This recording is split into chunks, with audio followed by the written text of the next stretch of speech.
Hello दोस्तों, स्वागत है आपका एक नए क्लास में। आज हम लोग सीखने वाले हैं ला-सा-तेलिए का नियम। मेरे भाई आपने 12th में भी पढ़ रखा है या फिर 11th में पढ़ा होगा, जहां कहीं भी पढ़ा, लेकिन 3rd सेमेस्टर में ये 3 नंबर पक्के करा के जाएगा। ला-सा-तेलिए का नियम। बोले सर जी लास तेल क्या बता रहे हो? मेरे भाई ये नहीं है, ध्यान से समझो। देखो भाई, भाड़ में गया नियम, कायदे की बात बताओ, हमेशा चीजों को कनेक्ट करते हैं डेली लाइफ से। जैसे अभी बहुत ज्यादा ठंड आने वाली है, तो आप क्या करोगे बताओ?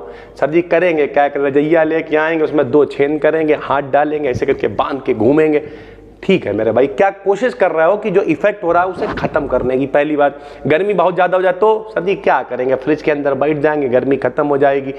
अगर बसंत आ जाए तो अरे सर जी जाएंगे छत पे पतंगे लूटेंगे जाके। यानी ओवरऑल होता क्या है कि जब कभी भी आपकी लाइफ में कोई परिवर्तन होता है तो आप अपने आप को इस प्रकार से एडजस्ट कर लेते हो कि उस मेरे भाई जो परिवर्तन हुआ उसे समाप्त कर पाओ। कि भैया ठंड लगी, कॉफी पी ली, रजैया ओढ़ ली, भैया अरे बहुत मस्त जिंदगी। अब ऐसे अगर घूमते रहो तो ठंड लगती रहेगी। उसी तरीके से मेरा, इसे हम लोग बायोलॉजी में संघर्ष बोल देते हैं कि भैया संघर्ष से जो लड़ लेते हैं वो जिंदा रहते हैं, और जो मेरे भाई नहीं लड़ पाते वो खत्म हो जाते हैं। बर्रियों के छत्ते देखना कतई खत्म हो जाते हैं ठंड में। क्यों? जो वातावरणीय संघर्ष है उससे वो लोग नहीं लड़ पाते हैं। तो उसी तरीके से ला-सा-तेलिए का नियम है। केमिस्ट्री में मेरे भाई ये कोई बर्रिया छत्ते जो नहीं होगा, यहाँ पे क्या होगा, यहाँ कोई सिस्टम होगा। सिस्टम मतलब कोई गैस हो सकती है, कोई निकाय, उसी को हिंदी में बोल देंगे सर, ठीक है। अगर हम लोग उसके टेम्परेचर में चेंज करेंगे, प्रेशर में चेंज करेंगे, वॉल्यूम में चेंज करेंगे, तो वो अपने आप को इस तरीके से एडजस्ट कर लेगा कि इस होने वाले परिवर्तन को वो खत्म कर दे। बस इतना सा नियम है। देखना कैसे। हमने कहा इस लॉ के अकॉर्डिंग यदि किसी इक्विलिब्रियम सिस्टम के टेम्परेचर मतलब ताप, प्रेशर मतलब दाब, वॉल्यूम मतलब आयतन, कंसंट्रेशन मतलब सांद्रता में कोई परिवर्तन करे तो पूरे का पूरा सिस्टम अपने आप को इस प्रकार से व्यवस्थित कर लेता है कि इसमें होने वाले चेंज को समाप्त कर सके। हमने पहले ही बताया, ठंड लग रही है मतलब टेम्परेचर में चेंज हुआ तो हम लोग ने रजैया ओढ़ ली। अब जो मेरे भाई गैस है वो रजैया थोड़ी ओढ़ेगी, उसके मॉलिक्यूल इस तरीके से आपस में एडजस्ट होंगे कि मेरे भाई मैनेज भी हो जाए और वो गैस का अस्तित्व भी बना रहे। तो इसी तरीके से मेरे भाई कोई भी, अगर सरल भाषा में कहते हैं, कोई भी सिस्टम है, कोई भी निकाय है, कोई भी गैस है, उसमें अगर कुछ भी चेंज करोगे तो वो अपने आप को मैनेज कर लेगा, क्योंकि भैया उसे टिका रहना, अस्तित्व में बने रहना। सर ठीक है, 3 तरीके के इफेक्ट होंगे मेरे भाई, बहुत ध्यान से मेरी बात सुन लेना, वरना आपको बौरा बनना पड़ेगा। जैसे इफेक्ट ऑफ टेम्परेचर।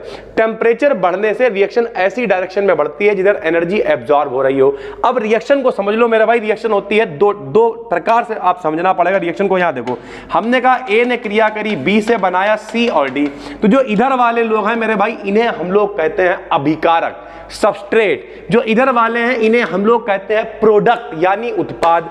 अगर यहां पे लिखा हुआ है प्लस ऊष्मा, प्लस ऊष्मा का मतलब क्या है कि भैया ऊष्मा निकल रही है, इसे इधर लेके आओगे इधर हो जाएगा माइनस, इसका मतलब इधर ऊष्मा एब्जॉर्ब हो रही है। अगर यहां लिखा हो माइनस ऊष्मा, मतलब इधर क्या हो रहा है, ऊष्मा एब्जॉर्ब हो रही है। सीधी सी बात है। तो यानी क्या हमने क्या लिखा, टेम्परेचर बढ़ाने से रिएक्शन ऐसी डायरेक्शन में जाएगी जिसमें एनर्जी एब्जॉर्ब हो रही होगी, यानी जिधर एनर्जी की कमी होगी। सर जी हमें कैसे पता एनर्जी किधर कम होगी? अभी बताते हैं, 1 मिनट रुको। उसके बाद इफेक्ट ऑफ प्रेशर क्या है भाई? इफेक्ट ऑफ प्रेशर ये कहता है कि प्रेशर बढ़ाने से रिएक्शन उधर जाएगी जिस साइड में नंबर ऑफ मॉलिक्यूल्स कम होंगे। यानी अगर आपने दाब बढ़ाया तो जिधर कमी होगी, अरे सीधी सी बात है भाई, 2 टंकियां हैं, अब मान ले दाब बढ़ाओगे तो जिसमें कम होगा उसकी तरफ जाना शुरू हो जाएगा, बात खत्म हो गई। तो मेरे भाई रिएक्शन उस दिशा में बढ़ने लगेगी जिस दिशा में नंबर ऑफ मॉलिक्यूल्स कम होंगे। तीसरा क्या है? कंसंट्रेशन। कंसंट्रेशन में भाई सीधी सी बात है, इधर अभिकारकों को बढ़ाओगे यानी सबस्ट्रेट को बढ़ाओगे, प्रोडक्ट ज्यादा बनेगा, सीधी सी बात है। ठीक, अब देखना भाई कैसे।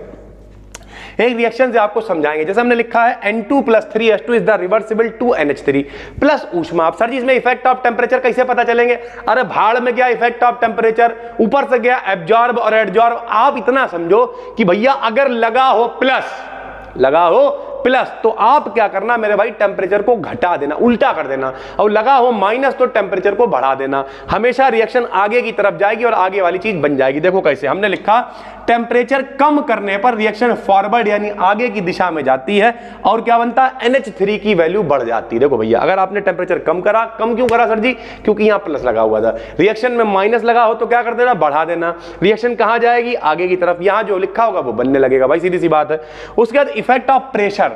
प्रेशर क्या है भैया, हमने कहा प्रेशर बढ़ाने पे उधर जाएंगे जिधर मॉलिक्यूल कम होंगे। कितने हैं बताओ, यहाँ N2 कितना है, 1, लो लिख के दिखाई दे रहे मेरे भाई, वरना तुम कहोगे सर जी लिखते है नहीं, ऐसे बता दे। लो बताओ N2 कितना है, 1, H2 कितने हैं, 3, यानी 3 और 1, इधर कितने मॉलिक्यूल हैं, 4, इधर NH3 खाली कितने हैं, 2, तो कम किधर, इधर 2 ही मॉलिक्यूल हैं, इधर मिला के 3 और 1 4 है। तो जब हम लोग दाब बढ़ाएंगे तो नियम क्या कह रहा है, दाब बढ़ाने से अभिक्रिया उधर जाएगी जिधर मॉलिक्यूल कम होंगे, तो अभिक्रिया इधर की तरफ आएगी और फिर से एक बार NH3 ज्यादा बनने लगेगा। और आखिरी में इफेक्ट ऑफ मेरे भाई कंसंट्रेशन की बात करें तो कंसंट्रेशन में क्या, N2 और H2 को ज्यादा मिलाओगे तो NH3 की मात्रा ज्यादा बनेगी। अरे भाई 5 लीटर पानी लोगे तो चाय ज्यादा बनेगी, पौवा भर पानी लोगे तो चाय कम बनेगी। कोई भी चीज हो जब आप बना रहे हो तो उसका भैया जो आप ले रहे हो अभिकारक वो जितना कम होगा वो बनेगा भी उतना कम, जितना ज्यादा होगा वो बनेगा भी उतना ज्यादा। तो कंसंट्रेशन मतलब सांद्रता, N2 या H2 का कंसंट्रेशन बढ़ाने पर रिएक्शन आगे की तरफ जाती है और NH3 की मात्रा बढ़ जाती है सर, ठीक है। तो ये है लासा तेलिए का नियम। क्या नियम है एक बार अगर हम आपको बताएं तो लासा तेलिए ने कहा कि अगर कोई भी सिस्टम है, कोई भी निकाय है, कुछ भी है, उसमें अगर आप कोई चेंज करोगे तो वो अपने आप को मैनेज करने लगेगा, अपने आप को हील करेगा, अपने आप को ठीक कर लेगा और उस परिवर्तन से भैया किनारे हो जाएगा। कितने तरीके के परिवर्तन हो सकते हैं जो हमने मेन बताए, ताप का प्रभाव, ताप का प्रभाव आप कैसे निकालोगे, देख लो, प्लस लगा है घटा दो, माइनस लगा है बढ़ा दो, उल्टा कर दो। प्रेशर में क्या होगा, प्रेशर बढ़ाओगे, रिएक्शन हमेशा उस डायरेक्शन में जाएगी जिधर मेरे भाई मॉलिक्यूल्स की संख्या कम होगी। जैसे इसमें हमने आपको दिखाया यहां पे मॉलिक्यूल्स की संख्या इधर की तरफ कम थी। और आखिरी में कंसंट्रेशन, इधर वालों को बढ़ाओगे तो इधर वाला भी बढ़ जाएगा सर, ठीक है। लगभग हमने सारी चीजें आपको करा दी हैं। कोई भी पेपर आप उठा के देख लो, बीच बीच में हम आपके लिए पेपर एनालिसिस भी लेके आ रहे हैं, इंपॉर्टेंट भी लेके आ रहे हैं, सब कुछ लगभग कंप्लीट है। और अभी हम यहाँ पे बैठ के मॉडल पेपर भी देख रहे थे, तो टेंशन की बात नहीं है। 21 डेज की सीरीज थी जिसमें लगभग आपको 30 के करीब वीडियोस नीचे ऐड है, प्लेलिस्ट में देख लो, कोर्स में देख रहे हो, जहां भी देख रहे हो सर, ठीक है।